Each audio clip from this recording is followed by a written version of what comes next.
እስራኤል ዘመን ባፈራቸው አሜሪካ ሰራሽ የጦር አውሮፕላኖች በኢራን ሰማይ ላይ የተመላለሰች የኢራንን የኒኩለር ማብለያ የሚሳኤል ማምረቻና እንዲሁም ማከማቻ ናቸው ያለቻቸውን ተቋማት አደባየቻቸው። በተጨማሪም በመዲናዋ ቴህራን የሚገኘው የአየር መቃወሚያ ስርዓትን ጨምሮ በምዕራብና በደቡብ የሀገሪቱ ክፍሎች የሚገኙ የነዳጅና የተፈጥሮ ጋዝ ማጣሪያና ማከማቻ ስፍራዎችን አወደመች። የእስራኤሉ ጠቅላይ ሚኒስትር ቤንያሚን ኔታንያሁ የሚነሳው አንበሳ ባሉት ወታደራዊ ዘመቻቸው ላይ በኢራን ላይ ካደረሱት ጥቃት ባሻገር መጪው ጊዜ የከፋ እንደሚሆን አስጠነቀቁ። ቅዳሜ ጠዋት አንድ ያልተጠበቀ ዜና ተሰማ። የአሜሪካው ፕሬዝዳንት ዶናልድ ትራምፕ በታሪክ እጅግ ክፉ ከሆኑ ሰዎች አንዱ ያላቸውን አሚኒ መሞታቸውን ትሩዝ ሶሻል ሚዲያ በተባለ ማህበራዊ ሚዲያቸው ላይ አስታወቁ። የእስራኤል ጦር ሰራዊት 7 የኢራን ጸጥታ መሪዎችና 40 ከፍተኛ ወታደራዊ አዛዦች መግደላቸውን አሳወቁ። ኢራን አበቃላት፣ መሪ አልባ ሆናለች፣ ከእንግዲህ የማይናከስ አንበሳ ሆናለች ተባለ። ነገር ግን እንደተጠበቀው አልዘለቀም። ከወደ ቴህራን በመሪዎቿ ሞት የማትቆም መሆኗን የሚያሳዩ የአጸፋ ምላሾችን በ12 ሀገራት ላይ ማዝነብ የጀመረችውና የአጸፋ ምላሿን ከድሮንና ሚሳኤል ባሻገር በየብስ በኢኮኖሚና በፖለቲካ በማስፋፋት ግዙፍና ያልተጠበቀ የአጸፋ ምላሽ ሰጠች። የእስራኤሉ የስለላ ድርጅት ሞሳድ የተሳካ ተልዕኮ ከፈጸመባቸው ስምሪቶች ውስጥ ለዚህም በሰዓታት ልዩነት ዋነኛ ጠላቴ ነው የሚላቸውን አያቶላ አሊ ኻሜኒ ሞት በኋላ ኢራን 3 አባላት ያሉት የሽግግር ምክር ቤት ሀገሪቱን በጊዜያዊነት እንዲመሩ ማዋቀሯን ይፋ አደረገች።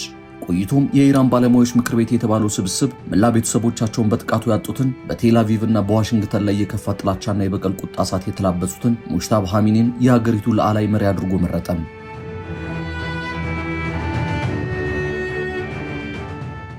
ሰላም ጤና ይስጥልን። ከዓለም ዙሪያ በመቆያችን ከመረጃዎች ጋር ቆይታ ለማድረግ የፈቀዳችሁ ቤተሰቦቻችን እነሆ በዛሬው የመቆያ ዓለም አቀፋዊ ትንታኔ ለእናንተ ለተመረጣችሁት ቤተሰቦቻችን የመረጥነውን የመካከለኛው ምስራቅ ጉዳይና የሙጅታባ ኻሜኒ መምጣት ያመጣቸውን ለውጦች በጥልቀት ልንዳስስላችሁ መጠናል። ይበልጥ ለሌሎች እንዲደርስ ላይክ፣ ሼር፣ ኮመንት እያደረጋችሁ ቻናላችንን ደግሞ ሳብስክራይብ በማድረግ እስከ ፍጻሜው አብራችሁ እንድትዘልቁ ስንጠይቅ በቆይታችሁ አንድም ደቂቃ እንደማይባክን ስለምንተማመን ነው። አብራችሁን ቆዩ።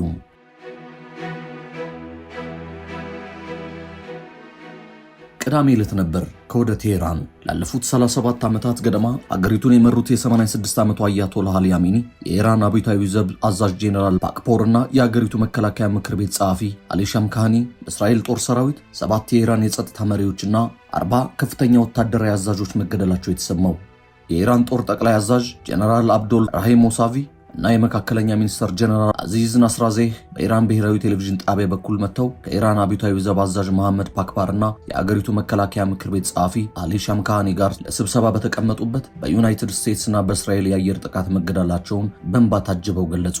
አስከትሎም የ40 ቀናት ብሔራዊ ሐዘን መታወጁንና ኢራን በዚህ ወንጀል ፈጻሚዎችና አቀነባባሪዎች ላይ የሚወሰደውን የደም በቀል እርምጃ ግዴታዋና ሕጋዊ መብቷ አድርጋ ትቆጥራለች ሲሉ ተናገሩ።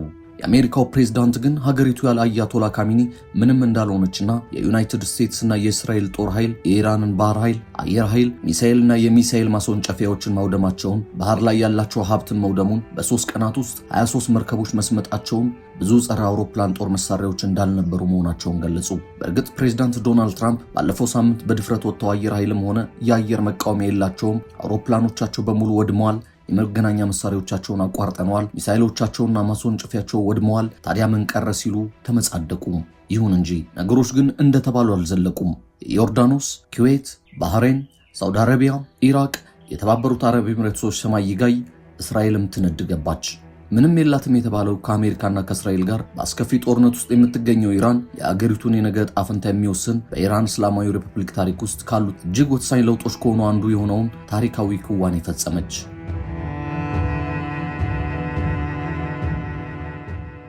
አባታቸው፣ እናታቸው፣ እህቶቻቸውና የእህት ወይም የወንድም ልጆቻቸው አማቾቻቸው በአንድ ቀን የተገደሉባቸው የ56 ዓመቱ ጎልማሳ ሙጅታባ ኻሜኒን የአገሪቱ ቀጣዩ ከፍተኛ መሪ አድርጋ በመምረጥ ኃይልና የጥቃቷን አድማዝ አስፍታ ቴህራን ዳግም አፈር ልሳ ተነሳች።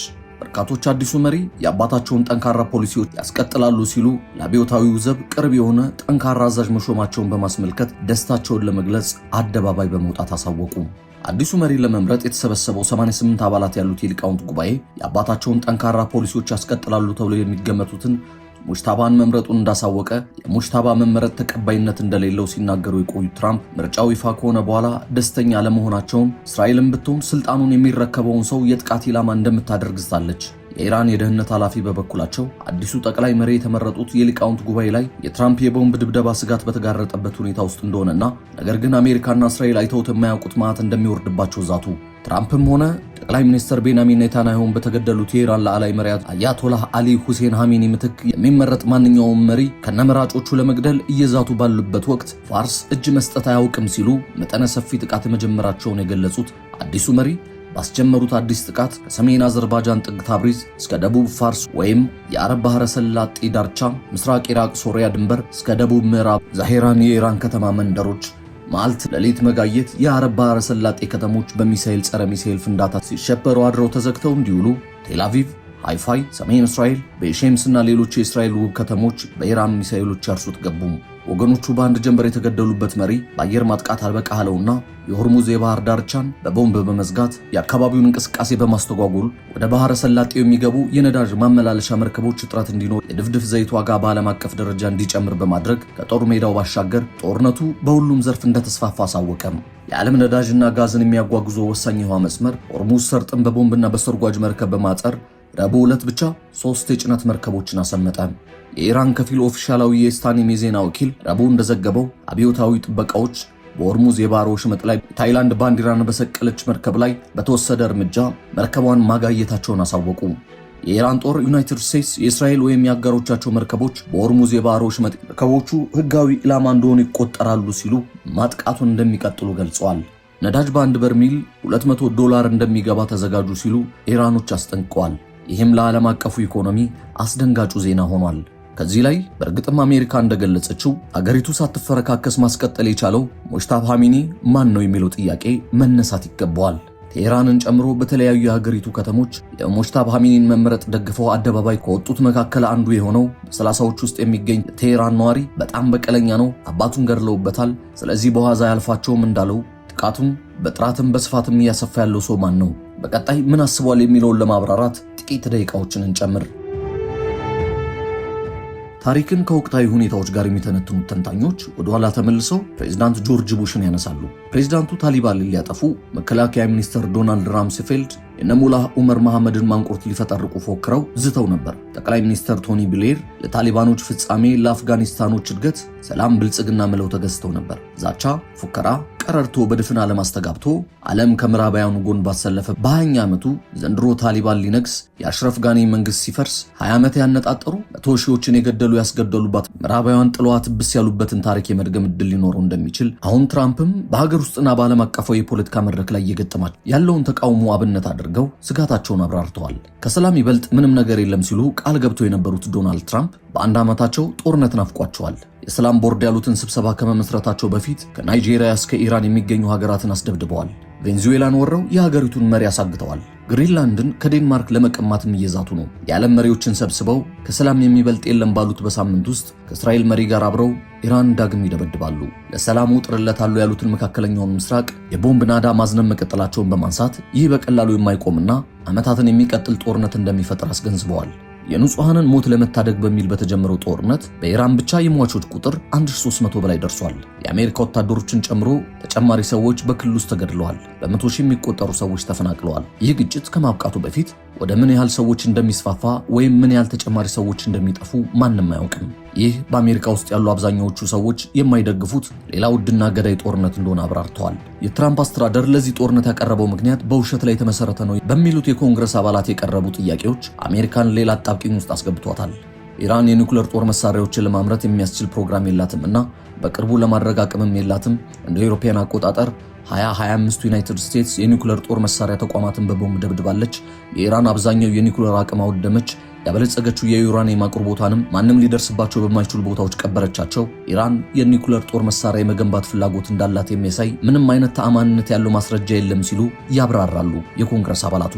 ከአሜሪካ ጥቃት ጥቂት ቀናት ቀደም ብሎ የኢራን መንግስት ሁሉን አቀፍ የኒውክሌር መስፋፋት ስምምነት ለመፈረም ፈቃደኛ መሆኑን አመልክቷል። በኦማን የሚገኙ አስታራቂዎች በጠረጴዛ ላይ ያለው ስምምነት ከቀደሙ ስምምነቶች ሁሉ እጅግ የላቀ እንደሚሆን ተናግረዋል። ነገር ግን የትራምፕ አስተዳደር በቅን ልቦና ለመደራደር ፈቃደኛ ባለመሆኑ ከዲፕሎማሲ ውይይት ይልቅ ጦርነትን መርጧል በማለት ትራምፕን ተጠያቂ አድርገዋል። በፔንዋርተን የሚገኙ ባለሙያዎች የዚህ ጦርነት ቀጥተኛ ወጪ 65 ቢሊዮን ዶላር እንደሆነ ይገምታሉ። የተሻሻለውን ተመጣጣኝ የጤና አጠባበቅ ድጎማ ለ2 ዓመታት ለማራዘም የሚወጣው ወጪ ይህ አሁን ለጦርነቱ የሚወጣው ወጪ ነው። ኮንግረሱ በቅርቡ እነዚህ ድጎማዎች እንዲያበቁ ፈቅዶ በሚሊዮን የሚቆጠሩ ሰዎችን ከጤና ሽፋናቸው እንዲወጡ አድርጓል።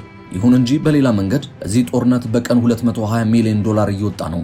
ይህ በየቀኑ የሚወጣው ወጪ የ3300 መምህራን ዓመታዊ ደሞዝ ለመክፈል የሚያስችል በቂ እንደሆነ ግልጽ ነው። በውጭ ሀገራት በሚሊዮን የሚያስወጡ ጦርነቶች እያደረግን የጤና እንክብካቤን፣ የምግብ እርዳታ እና ሌሎች አስፈላጊ ፕሮግራሞችን መቀነስ ምክንያታዊ አይደለም የሚሉትም አሜሪካ በአስቸኳይ ጦርነቱን እንድታቆም ከቀረቡት ምክንያቶች መካከል ይጠቀሳሉ።